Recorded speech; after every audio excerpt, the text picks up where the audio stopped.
Hi! Hi! And this is Sophia. Yes. You've seen her.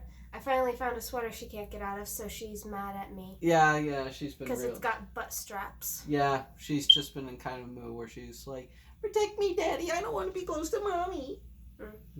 Anyway, so, we've got two movies that we're going to be reviewing today, or tonight in this case. It's separate videos. Yeah. Just like always. Yeah. So, the first movie we're going to be talking about is a horror comedy called Ready or Not, directed by the filmmaking team Radio Silence. I can barely pronounce the actual dudes' names, or at least I forget them. That's got Samara Weaving and Adam Brody, Andy McDowell, and a slew of other faces that I'm sure I've recognized before, but they just don't come to mind. Yeah, and in the next video we'll do Six Underground by Michael Bay. Right now this one is Ready or Not. And this was a movie that it actually came out a couple months ago in August. And it was actually playing at Smitty's for a couple of weeks. It was. Yes. And I had been hearing, and I heard good things about it from people who had seen it, but it's like, for some reason, I just didn't like muster to like the drive to go and see it. Like, I was just like, no, I'm sure it's pretty good, but it doesn't, like, it was just one of those things where it's like, it was there, and I was like, yeah, I'm sure it's fine and fun and whatever. But, like, after kind of hearing about how quick it was coming out on video, and anybody had seen it just kind of loved it, I was like, all right, sure, I'll rent it, ask Barbara if she wants to watch it, and you're like, okay. So we sat down and watched it. About 90 minutes later, we had pretty big grins on our faces at the end of it. It was really fun to watch. And I'm sorry if I'm looking down. I'm tracking his Christmas gift. Yeah, Christmas is coming soon. I already bought her some shit too, so we're good. And it's a horror comedy about this soon-to-be, bride-to-be named Grace, who's entering the Ladomus family. This, they're basically... they're worth billions and billions of dollars. They have investments in all sorts of board games, and they've bought sports teams. They have wealth that just goes back all sorts of centuries. And they have this tradition, whenever a new member enters the family, they have to play games. And they always select it out of this little box. And Grace ends up selecting hide and seek. And she thinks, oh, this is just going to be fun. I'm just going to hide for the night, whatever. Yeah, because other members of the family have gotten Old Maid, chess, checkers, things like that. Really boring, straightforward stuff. Hide and seek is the only dangerous game in that. Yeah. It's like she kind of sooner, like not long afterwards, she ends up finding out, oh crap, they want to kill me. And the film is just this really tight 90-minute just thrill ride. It's funny, it's fun, it's straightforward. Like, it's like. Yeah. It's not bad to watch, and at the end, it's really fun. I don't want to spoil the ending of this movie, because it's just one of those endings where you just have to see what happens. I don't want to spoil it either. It's so perfect. Like, we just started just like, we had these like little malicious grins growing on our faces at the end of it. The thing... Something happens to a little boy that deserved it.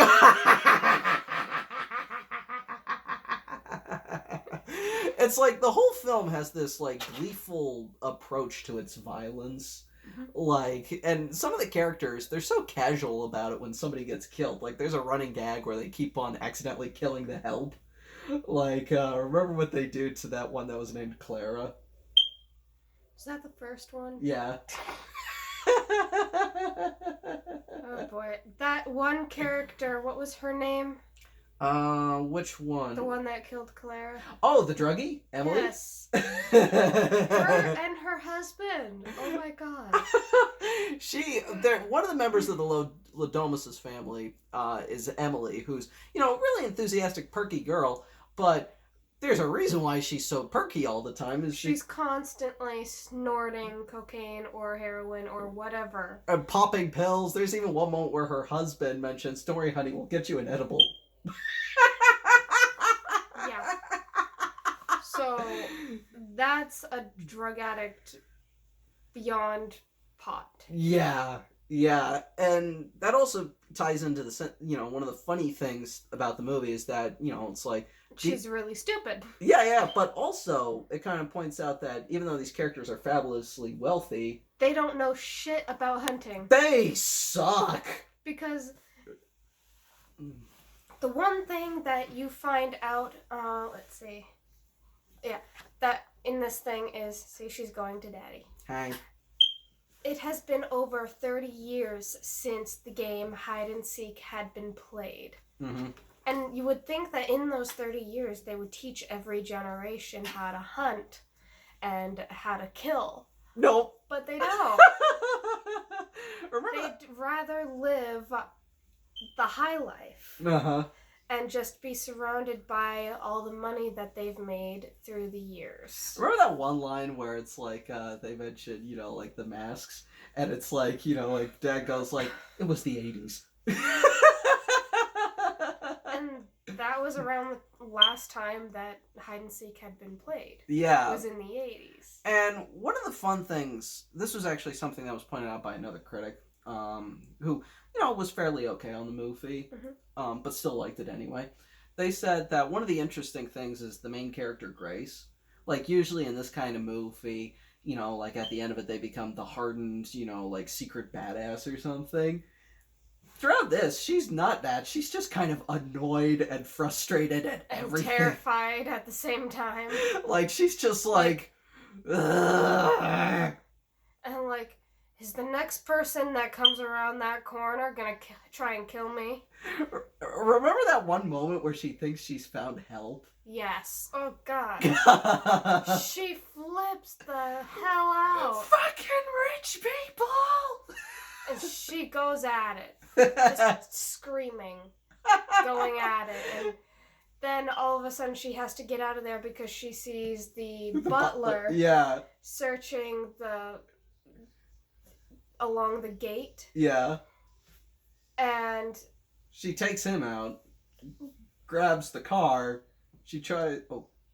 This was before that. Oh, okay. When she was literally squeezing herself through the gates to get out. With a piece of the metal that had, like, been rusted and chipped off, and her back was exposed, and you just see the close-ups of the cut, and it's, like, so, like... You see it literally cutting through her skin a good 2, almost 3 inches deep. Yeah, and that bit goes on for a long time. And she got very lucky that the zipper went right along the edge of her spine. Yeah. That's how bad the cut from the gate was.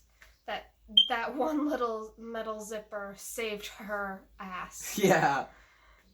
And I like that they actually put that detail in there, that they made sure that in that scene they had that there, and that's what saved her from damaging her spine and becoming paralyzed. Yeah, which that would have sucked. Then the movie would have been over. Yeah, and that would have been satisfying, especially the way it actually ends.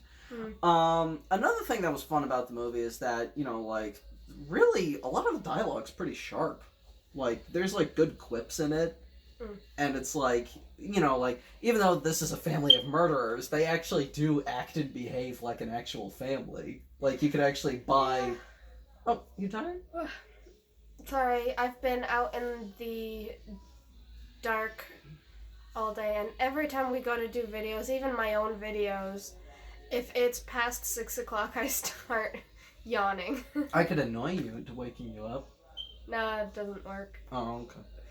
But it's like, you can actually buy that these people are family, like... Yeah. Even outside of, like, all the murder and mayhem kind of shit. Well, they're not really murderers either, because they just don't know what the hell they're doing, except for the aunt. Oh, what's her name? Celine? Helen. Oh, yeah, Helen. Where it's like, the first time we see her, she has the most sour look on her face. No, that's not the first time we see her. Oh yeah, that's right. In the opening. Oh yeah, in the flashback, where she actually looked like a No, in the very opening. That's what I mean. That was a you know what I mean. It's the opening, but it's supposed to be a flashback, but the way they did it, it's not a flashback. It's the event that happened 30 years before the wedding. But it's like, like when we do see her, like currently, Yes. she like when Grace, she's in purple. She's in black. and she has this permanent scowl throughout the whole thing. Yes. And at the end, she is like, the bitch still dies.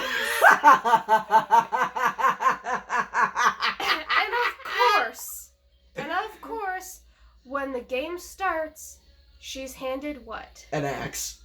A ginormous fucking axe. And that axe is practically glued to her hands throughout the whole damn thing. Like, you see some of the people kind of maybe put their guns down for a second or whatever kind of weapon they're using or something. She's just like, fuck it, this thing's my lifeline. I'm not letting it go. Yes! Come here. Hi, Sophia. She's really trying to run away from me. Yeah, she's not happy with you. Also,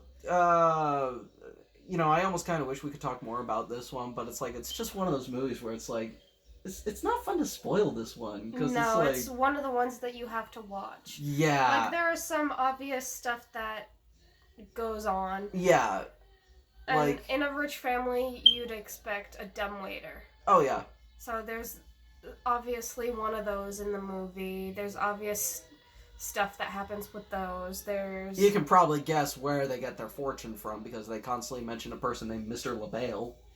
I love the part at the end, though, with Mr. LaBelle. Should we even talk about that?